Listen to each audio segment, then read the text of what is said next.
Territorio. Igualdad. Un podcast de la Delegación de Igualdad del Ayuntamiento de Mérida.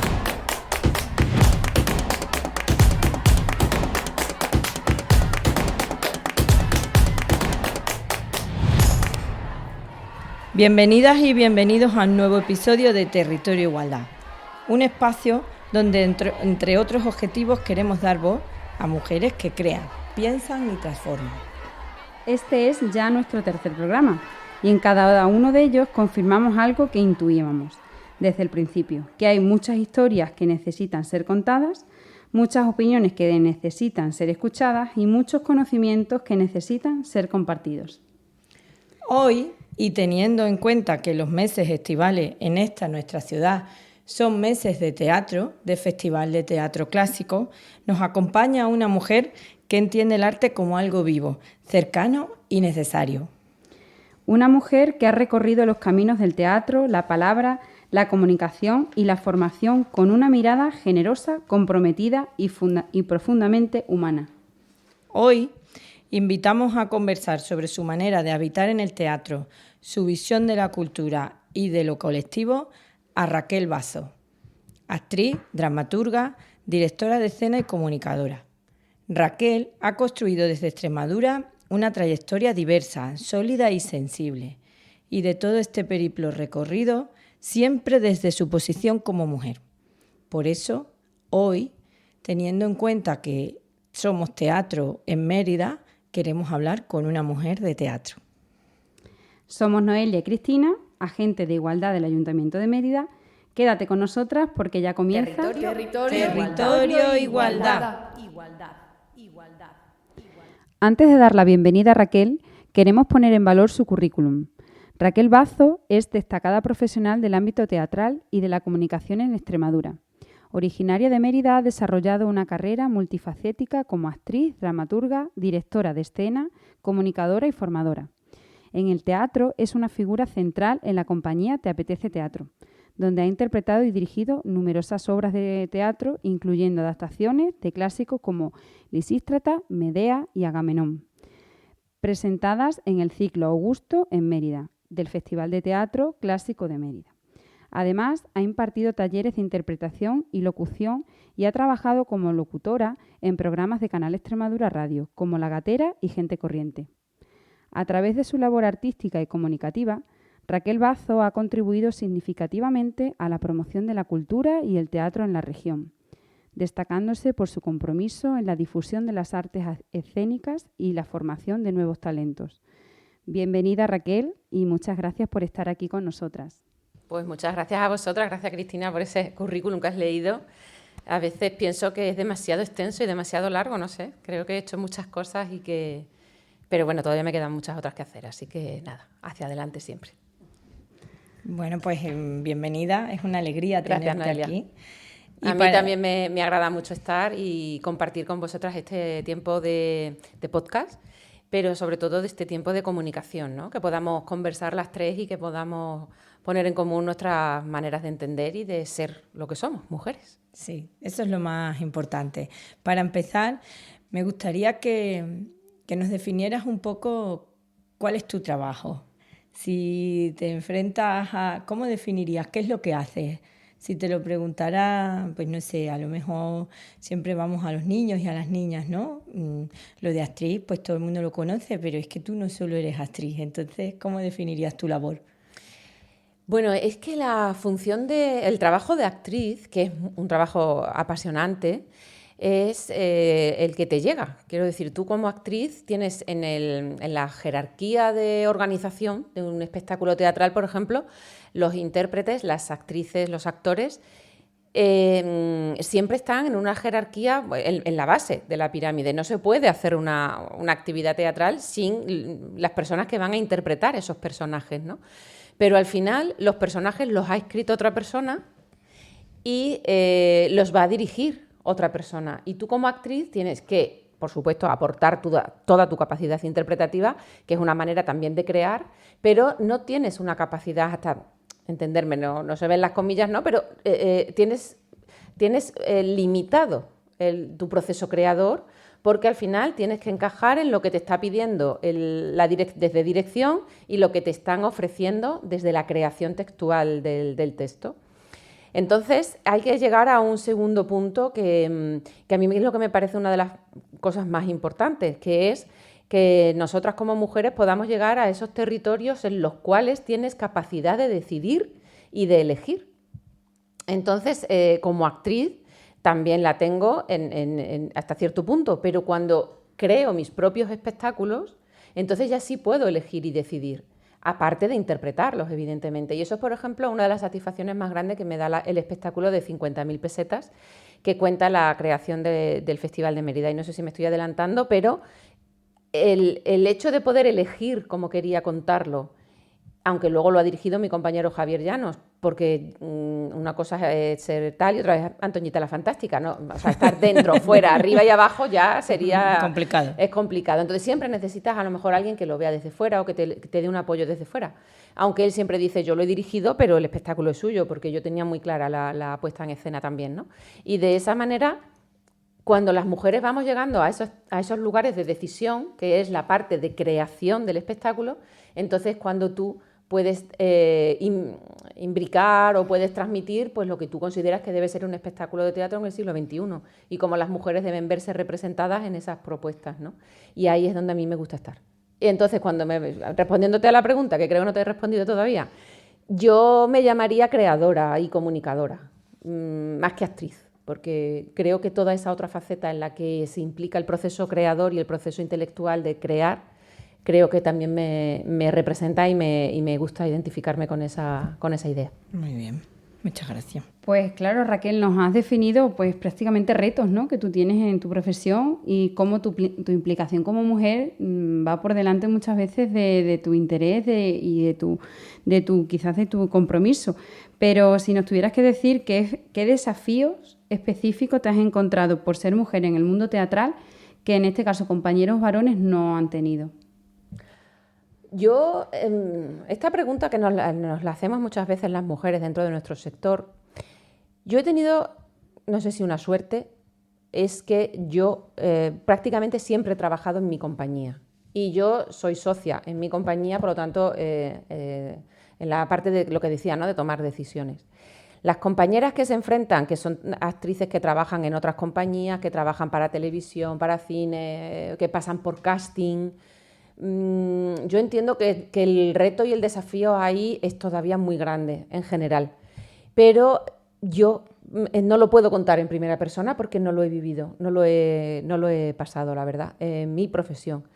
Y luego, por ejemplo, cuando hago radio, pues claro, también estoy en el lado de la dirección y de la elección, de cómo queremos contar las cosas, ¿no? Entonces no encuentro un reto en ese... No me ha pasado. No quiero decir que no existan, quiero decir que no me han pasado. Si hablamos de la industria teatral en general, ¿crees que hacen falta cambios para promover la igualdad de género? Hombre, por supuesto, claro, evidentemente, porque el punto principal, como ya he comentado, es, yo estoy hablando en varias líneas, dirección, creación y producción. Es que también hay que llegar a ese punto, o sea, donde la producción, me refiero a la producción económica, o sea, ¿quién pone el dinero? Porque luego al final quien pone el dinero también tiene una labor fundamental porque se va a hacer un poco lo que va buscando o para lo que ha invertido el dinero, quiere que llegue un mensaje concreto, ¿no? Y ese es un camino que todavía no... Aquí en Extremadura ya se va viendo, tenemos compañeras que están en la producción, que son empresarias, que son, de hecho, empresarias solas. Yo, por ejemplo, soy empresaria, pero tengo 2 socios, ¿no? Pero tenemos compañeras que están ellas solas y que llevan sus empresas hacia adelante. Y sacrificando muchas veces, lo que comentaba, muchas veces no puedes actuar en tus proyectos porque, claro, los estás produciendo y al final prefieres estar en la parte donde se toman las decisiones que estar en la parte de creación o de interpretación y no te va a permitir tomar las decisiones. Y cuando las mujeres nos hemos dado cuenta de que donde tenemos que estar es donde se toman las decisiones, pues hemos sacrificado a lo mejor esa otra parte más de como intérprete, puramente como actriz o como incluso directora, ¿no? A veces tienes que estar fuera para poder generar el proyecto que tienes en mente. El camino es, desde luego, muy largo y es muy arduo, porque hay muchísimas mujeres en la creación en general, que cuando es pues como una afición o bueno, pues cuando eres joven y me gusta y tal, pero luego como una profesión, ahí ya es donde encontramos generalmente más hombres. Y tenemos que llegar a la profesión. Quiero decir, en la parte del teatro amateur o en la parte de, bueno, pues alguien con su ordenador crea y escribe una novela. Ahí hay muchas mujeres. Pero cuando ya se convierte en una profesión, pues es muy difícil, claro. Son profesiones muy arriesgadas y estás siempre en el alambre, ¿no? Como me gusta a mí decir. Pero ahí es a donde hay que llegar. Ese es el máximo reto, llegar a ese punto de tomar decisiones. Con respecto al cine, Raquel, hay muchas actrices que hablan del edadismo, como Jessica Parker, Julia Roberts. En este caso se han revelado un poco contra este tema. ¿Crees que en el teatro también pasa? Hombre, a ver, pasa en el teatro y pasa en muchísimos aspectos de la vida. O sea, lo de la edad es algo que es sorprendente. Yo empecé a hacer teatro... Pero, disculpa, pero ahí sí me gustaría hacerte un matiz, porque el edadismo no es lo mismo en una mujer que en un varón. Exacto. Eso iba a decir, que yo empecé a hacer teatro siendo muy joven, porque yo empecé a hacer teatro cuando estaba en el instituto, pues yo qué sé, 14, 15 años, ¿no? Y en esa edad también empecé a hacer radio y escribía poemas y tertulias literarias, yo estaba en todo, ¿no? Y en aquel momento yo era la persona más chica. A todos los sitios donde iba, yo era la más chica. Ahora empiezo a ser la más mayor. Y entonces ya es cuando empiezo a darme cuenta de muchas cosas. Y por una parte me doy cuenta de la gente que viene detrás, la gente que es más joven, está dejando muchos huecos vacíos que nosotras ya no podemos ocupar por nuestra edad, no por nada, por nuestra edad. Y me estoy dando cuenta también de que por nuestra edad, por nuestra experiencia, por nuestra capacidad de tener más conocimientos, estamos viendo dónde queremos ir y a dónde queremos llegar. Y entonces ahí estamos recorriendo ese camino. Pero insisto, cuando tú, por ejemplo, eres una actriz y tú tienes que hacer el papel que te dan en una película, pues tú te das cuenta que... voy a contar una anécdota que creo que puede servir. Sí. Me encantan las anécdotas. A ver si la cuento bien. Esto era un Edipo, ¿puede ser? Era un Edipo. Y vosotros sabéis que Edipo se casa con su madre, ¿no? Con Yocasta. Sí. Claro, buscaban a mujeres de mi edad. Ahí sí que me presenté a un casting. Y no sé si sería la respuesta para quedar bien o no, pero me dijeron que es que daba muy poca edad. Claro, es que Edipo se tiene que casar con su madre. No puede ser Edipo que parezca más mayor Edipo que su madre. Y claro, ahí me dijeron, lógico. Es que das muy poca edad. Y yo pensé para mí, ay, me cachis. Es que el problema es que Edipo es muy mayor. Claro. Pero ese actor no podía dejar de ser ser Edipo. No me puedo imaginar a un Edipo con esa edad. Edipo tenía que ser un chico muy joven. Entonces, ahí no había problema. Edipo, que es el actor, puede tener la edad que quiera. En cambio, la mujer... das poca edad, o en este caso buscamos a alguien más mayor, como que la que estaba mal era yo, no él, ¿no? ¿Entendéis? No prescindieron de él en este caso. Efectivamente, evidentemente, porque él era la empresa. Entonces no se va a quitar el para ponerme a mí. Pero es verdad que las mujeres pasamos de ser hijas a ser madres. Y hay muchas actrices aquí en Extremadura que nos reímos, ¿no?, con ellas cuando ya le decimos, hombre, ya eres abuela. ¿Qué paso has dado, ¿no? Ya eres abuela. Es verdad que para las mujeres es tremendo y es terrible y ya no es solo la edad, es cómo te cambia el cuerpo, cómo te cambia la cara, es que ya no vas a dar bien. Y al final los personajes están tan estereotipados. Cuando pasas de una edad ya siempre eres la abuela, pero la abuela siempre es la cateta, la antigua. Están tan cargados de adjetivos que tú dices, de verdad... Por eso digo, hay que estar en los sitios donde se escriben los guiones. Porque tú puedes escribir el guión y convertir a una mujer de 50 años en una mujer que controla, que dirige, que gestiona. Empoderada, ¿no? Empoderada, efectivamente, como son las mujeres de 50 años. Y no dejar que se pase un filtro, no dejar que se pase un guión donde una mujer de 50 años ya sea vieja, anciana, antigua y cateta. ¿Por qué? ¿Porque tenga 50 años? No. Entonces ahí es donde hay que incidir, en donde se toman las decisiones y acabar con esos estereotipos. Claro, es cierto que en vuestra profesión pues no solo está acompañada del edadismo, sino que también hay muchas presiones estéticas, ¿no? Tú nos has hablado de ellas, ¿no? Hemos visto que sí ha habido reacciones no a las presiones estéticas, pero sí también comentaba cómo en otras compañías, cómo hay muchas mujeres que el movimiento Me Too, ¿no? En vuestra profesión en general sí ha supuesto, yo creo que ha supuesto un antes y un después. ¿Tú piensas que ese movimiento Me Too ha supuesto una revolución en toda la industria artística o...? Yo creo que ahí es muy difícil, porque vuelvo a hablar desde referencias, como yo trabajo en mi empresa, pues no tengo problema con eso, pero por referencias... Es que, claro, aquí solo te contrata quien produce y si hablas mal ya no te van a volver a llamar. Entonces, es muy difícil. Es muy difícil porque no es que no te llame esa empresa o esa productora, es que no te va a llamar ninguna. Porque una etiqueta que se pone mucho a las mujeres que protestan es la de la mujer que da problemas. Claro. Entonces, no vamos a contratar a una mujer que a fulanito la da problemas, pues es que me da igual, yo no me voy a meter ahí. Entonces... hay muchas situaciones muy complejas que muchas veces se justifican con un resultado artístico, como pueda ser, yo qué sé, pues desnudos, sexualización de los personajes, erotización, etcétera. En muchas ocasiones se justifican desde el punto de vista artístico y claro, es que ahí es difícil. Ahí es muy difícil identificar una actitud que pueda ir más allá de lo artístico a lo obsesivo o a lo que no... Bueno, a ver, es que, claro, se justifica con eso, ¿no? Entonces es muy complejo. Yo creo que en nuestro sector es complicado. En Extremadura, que somos una provincia pequeña, donde todo el mundo se conoce, al final, más que el Me Too, funciona el comentario muchas veces por detrás, ¿no? Y ayudarnos entre las compañeras. Ten cuidado. La sororidad. Ten cuidado que a mí me pasó esto.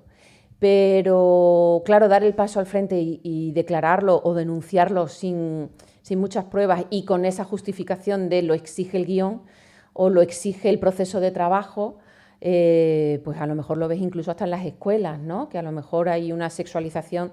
A mí esto también me llama muchas veces la atención, ¿no? ¿Por qué en una escuela siempre tiene que ser la guapa, la princesa y la chica gorda tiene que ser la bruja o la criada? ¿Por qué? Si estamos en una escuela. Para eso estamos, ¿no? Qué para bien. aprender pues vamos a generar la posibilidad de que la princesa esté pasada de kilos y que la bruja esté excesivamente a lo mejor delgada. No me da la imagen, es que no me da el papel. Chica, genera un papel donde puedas romper el estereotipo, ¿no? Y que podemos ver mujeres de todos los tipos. Entonces, esas mentalidades desde lo artístico se justifican y desde lo social es injustificable, pero al final, insisto, creo que funciona más la sororidad y el avisarnos entre nosotras que la denuncia pública, y más en un espacio tan pequeño como Extremadura que todo el mundo se conoce. Uh-huh. Con respecto a los procesos creativos, nos ha hablado Raquel que tienes, bueno, pues una toma de decisión importante, ¿no? Cuando elaboras a lo mejor guiones o la interpretación de tus obras. Pero... Y me sigue costando, que la lectura muchas veces, Javier Llanos, mi socio y además es mi pareja, tiene la lectura más entrenada que yo. Él ve las cosas mucho más rápido que yo o se da cuenta antes. Porque es verdad que muchas veces caemos en cosas que son que no te das cuenta, que se te pasa el filtro. Sutiles quizás, ¿no? Porque efectivamente, estamos normalizando determinadas actitudes, así comportamientos. Así es, sí. Pero por eso tienes una gran labor, como tú decías, ¿no? Uh-huh. El romper quizás con esos estereotipos o esos roles marcados al nivel de la estética. Pues ¿cómo afrontas tú eso? Es decir, tomas la decisión de romper con ello y cómo realmente lo pones en práctica. Pues en distintas maneras y en distintos modos, dependiendo también de con quién estés trabajando, pero insisto en esa idea de intentar, o sea, tú, por ejemplo, escribes un texto y luego le pasas un filtro y te das cuenta, pues aquí este personaje no pinta nada, este personaje femenino, nosotros trabajamos, has dicho al comienzo, Noelia, que estamos en tiempo de festival, teatro clásico, si analizamos los textos clásicos, o sea, no pasan el filtro de ninguna de las maneras. O sea, no hay personas. Ahora, por ejemplo, este verano que estoy trabajando con Medea, ¿no? De muchas maneras diferentes y con muchos enfoques distintos. Medea tiene lo bueno que se ha representado, entre comillas, muchas veces, porque, claro, hay un personaje femenino protagonista. Porque las mujeres no tienen, has dicho antes también, Lisístrata, ¿no? Como, claro, es que claro, tú buscas un personaje femenino protagonista, pero lo que te está luego, esa Medea, cuando luego le pasas el filtro, dices, madre mía, claro, es que lo escribió un hombre. Claro. Y lo escribió un hombre hace tantísimos años, ¿no? Entonces yo intento siempre, por ejemplo, en el caso de este concreto, ¿no? Respetando el original, porque a fin de cuentas estamos haciendo una reinterpretación de un texto clásico, pero intento, en lo posible, pues por ejemplo, mi Medea, pues es una mujer ya de edad, con una cierta edad, no es una chica joven. La Creusa, pues sí que va a ser una niña. ¿Por qué? Porque me interesa reflejar esa idea de que las niñas se casan por obligación de los padres y que eso sigue existiendo todavía. Claro, y las niñas se casan siendo niñas, y eso sigue pasando. Eso ya estaba expuesto allí. Y voy trabajando desde distintos planos, intentando que sin perder el respeto al original de Eurípides, yo pueda hacer mi versión en la que Medea pueda explicar desde el punto de vista de... Medea es una mujer que se comporta como un hombre. Y ese es su pecado y ese es el castigo.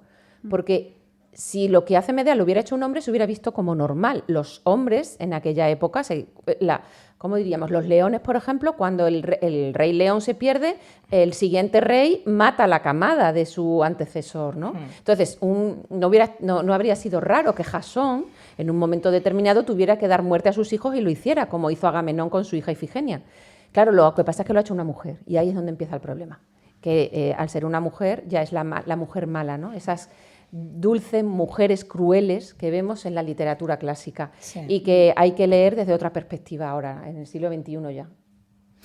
La verdad es que es muy interesante cómo abordas la creación de esos personajes femeninos y cómo actualizas las obras clásicas pasándole un poco el filtro de género o poniéndote las gafas violetas. Nos has hablado del caso de Medea, pero con Lisístrata, pues probablemente me imagino pasa igual. Que pasaría igual, y yo creo que está bien, ¿no? Pues como tú has dicho, sin perderle el respeto a los clásicos, pero bueno, pues hay gente que no está de acuerdo con las actualizaciones. Yo creo que tú sí estás de acuerdo en actualizar un poco las obras clásicas, ¿no? Más que una actualización, es una lectura. O sea, es que hay muchas cosas que... Bueno, que si las por tu filtro, hay muchas claro, cosas que si las leyéramos, no digo ya adaptadas, simplemente traducidas, aunque traducir también es adaptar un poco, ¿no? Pero hay muchas cosas que si las leyéramos directamente traducidas del griego, no entenderíamos nada. Porque no estaríamos, no nos ponen en situación, no entendemos qué es lo que está pasando. Misma, ¿no? Efectivamente, ¿cómo funcionaba? Los hijos de Medea nunca serían ciudadanos griegos, porque eran de madre extranjera. O sea, si ella se va exiliada y deja a los niños allí, esos niños acabarían muriendo porque no eran ciudadanos griegos, ya no tendría nadie que los protegiera. Quiero decir que, que esto hay poco tiempo y la conversación es muy larga para tan poco tiempo que tenemos aquí, ¿no? Pero hay que explicar cómo eran las cosas en aquel momento para entender por qué Medea hace lo que hace. No lo justifico, porque lo haga un hombre o lo haga una mujer, un asesinato siempre es una pérdida para todos, ¿no? No lo justifico, pero sí tengo que explicarlo. Sí, claro. Está muy bien, claro. Pues en este caso, Raquel, si tuvieras que elegir una obra de teatro, ¿cuál dirías que ha sido especialmente influyente para ti como mujer? Pues mira, yo siempre he defendido mucho a Clitemnestra, porque además es más fácil de defender que Medea, por supuesto. Pero Clitemnestra es un personaje de la cultura clásica, era la esposa de Agamemnón, y ella se queda al frente de su casa y de su reino cuando Agamemnón se va a la guerra de Troya, que bueno, esa es otra historia, ¿no? Y cuando Agamemnón regresa, ella sabe que regresa con Casandra, que es una princesa troyana, y que el interés de Agamemnón es pues deshacerse, repudiarla, deshacerse de Clitemnestra, mandarla a su casa con su padre. Y ella no lo permite.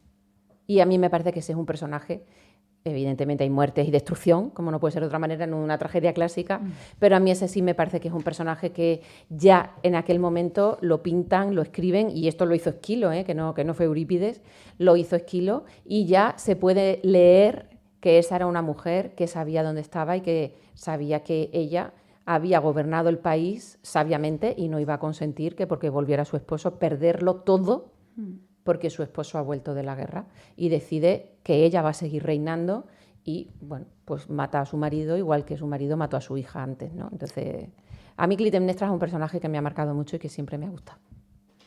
Y ya para terminar esta parte del podcast, ¿qué consejo le daría a las actrices jóvenes que buscan hacer una carrera en el teatro? Sobre todo teniendo en cuenta la perspectiva de género, desde tu posición como mujer. Uh-huh. Que sean auténticas, que no se dejen cambiar, que sean auténticas, que cuando empiecen a hacer su carrera, cuando empiecen a estudiar o cuando empiecen a... que no piensen que las equivocadas son ellas. Cuando un director mayor, un profesor le diga, estás tonta o tú no sabes, tú eres muy joven, no. Soy joven, pero sé lo que quiero, soy joven, pero entiendo lo que está pasando y soy joven y tengo opinión. Entonces, que sean auténticas, que no se echen atrás. Que las oportunidades, bueno, pues si no viene una, vendrá otra, y a lo mejor, si no vienen, pues a lo mejor es preferible y buscar otra cosa que cambiarte a ti misma y perder tu identidad. Yo creo que se puede, vamos, muchas mujeres lo estamos haciendo y pues nada, seguir trabajando, pero sin perder tu identidad. Claro que sí. Claro, al final, Raquel, es muy importante tu visión porque puede ser referente, ¿no?, de muchas chicas jóvenes que se enfrentan a muchas realidades diferentes o muchas barreras que se han encontrado, y eso al final desmotiva o genera un rechazo por mí misma de decir, pues mira, ya no voy a volverla a intentar porque me voy a encontrar también con esa misma limitación. Entonces, como mujer, en este caso, referente de este ámbito, creo que ha sido muy importante tu mensaje para impulsar sobre todo eso, la autenticidad, la autoestima y el empoderamiento de las mujeres en cualquier sector, en este caso en el teatro. En este sector, desde luego, hace mucha falta. Así que a la gente más joven la estamos esperando, que hay que rellenar muchos huecos, que se están quedando vacíos, y hay que rellenar esos espacios con mujeres que tengan capacidades, pero también que tengan ideales y metas que cumplir. Bueno, y antes de acabar, queremos presentarte 2 secciones que le estamos haciendo a todas las personas que están pasando por aquí, por el territorio Igualdad.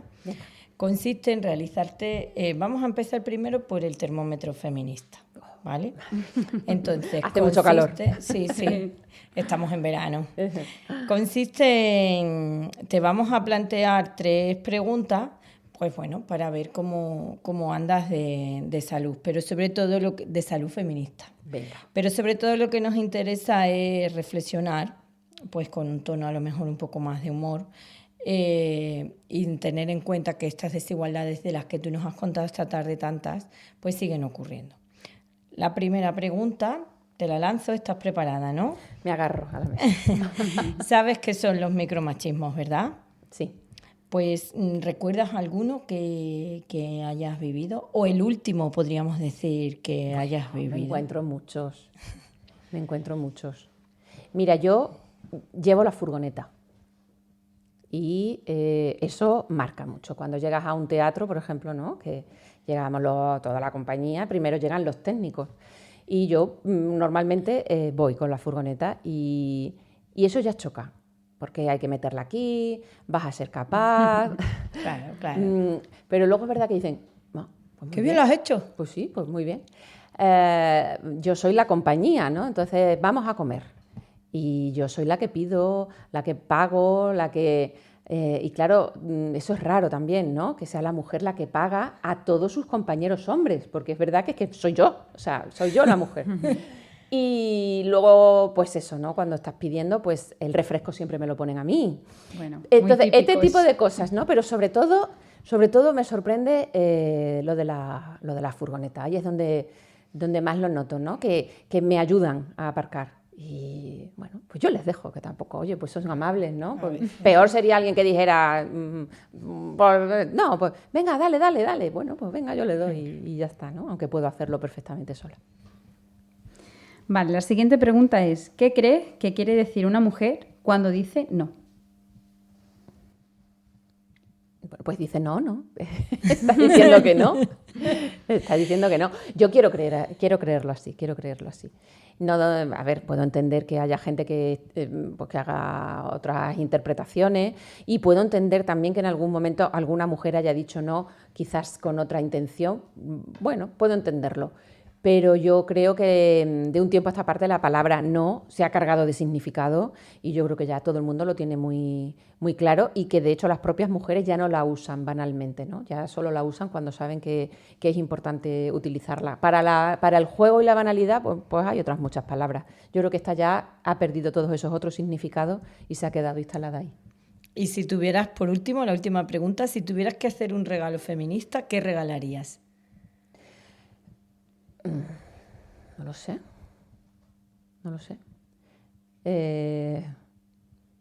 Ahí me has pillado, ¿eh? Hacer regalos no es algo tampoco que se me dé excesivamente bien. Y no lo sé.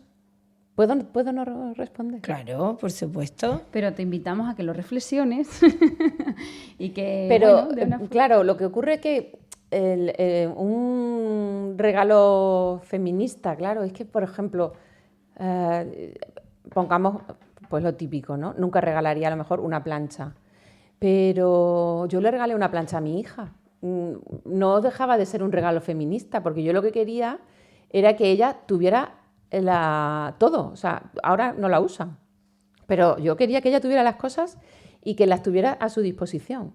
No considero que regalarle a mi hija una plancha fuera un regalo no feminista. Y os voy a explicar por qué. Porque le he regalado otra a mi hijo, que tampoco ha usado. De hecho, ahora creo que la tengo en casa. A mano, porque claro, era una plancha a la que yo tenía mucho cariño porque es la plancha pequeñita, esta típica de viaje, sí, que es la que llevo cuando voy de actuación. Y claro, pues se la regalé a mi hijo. O sea, no se la compré, le regalé la mía, que me parece todavía más... y le he regalado una plancha a cada uno de los dos. Y cuando el pequeño se vaya a estudiar fuera, también le regalaré una plancha. Y además este sí que la va a usar, porque este sí que le gusta ir con la ropa planchada.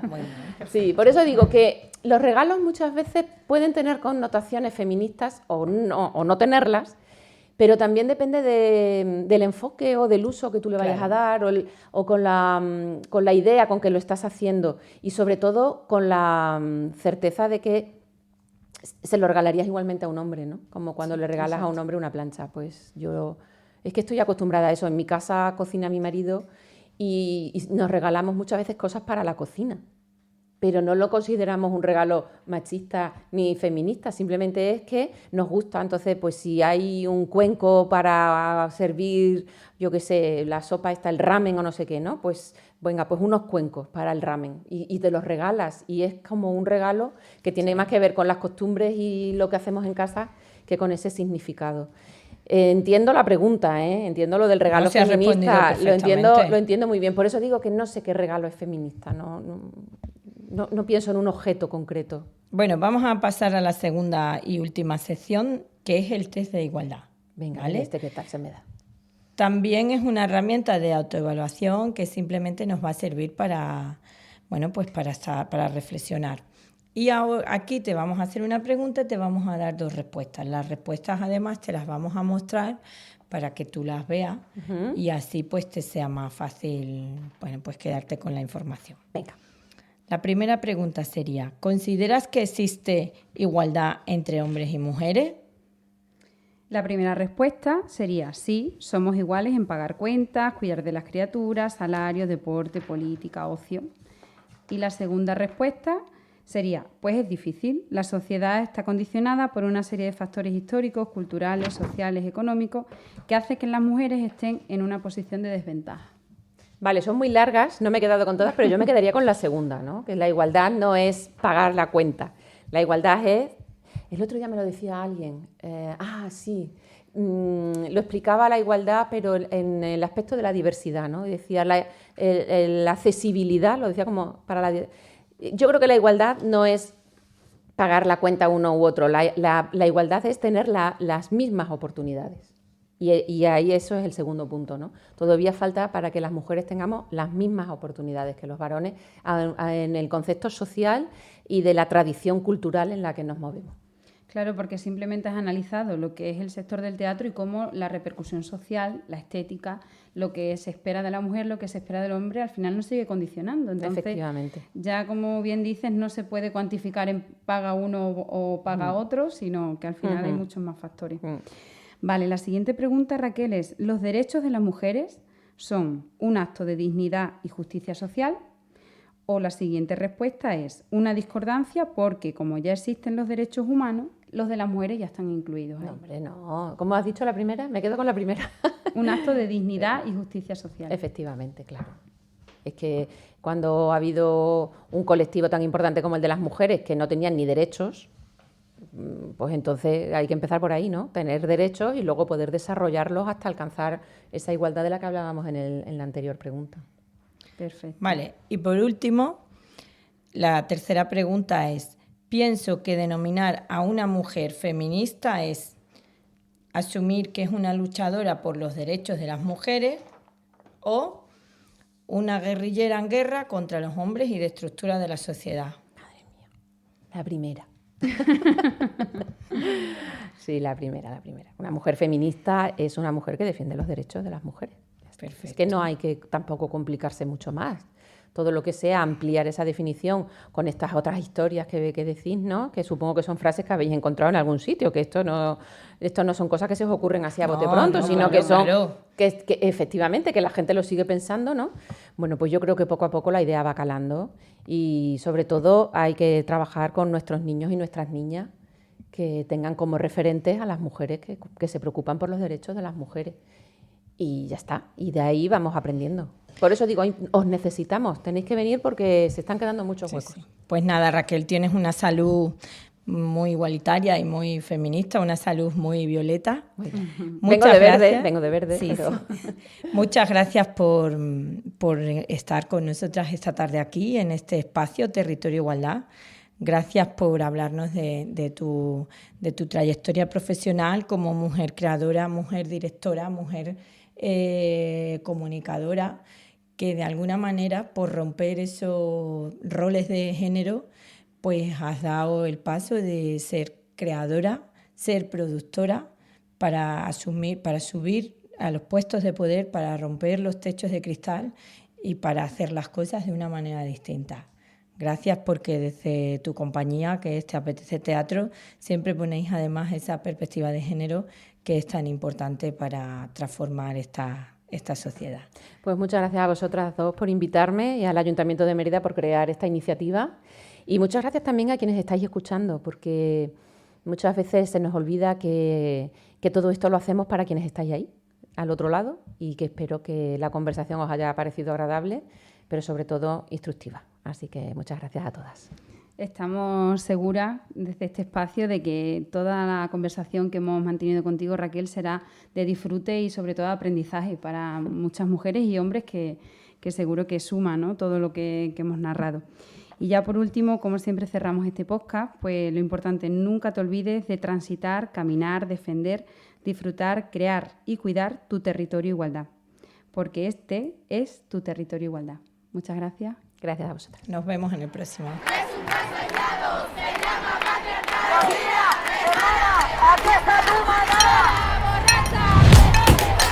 Territorio, igualdad. Un podcast de la Delegación de Igualdad del Ayuntamiento de Mérida.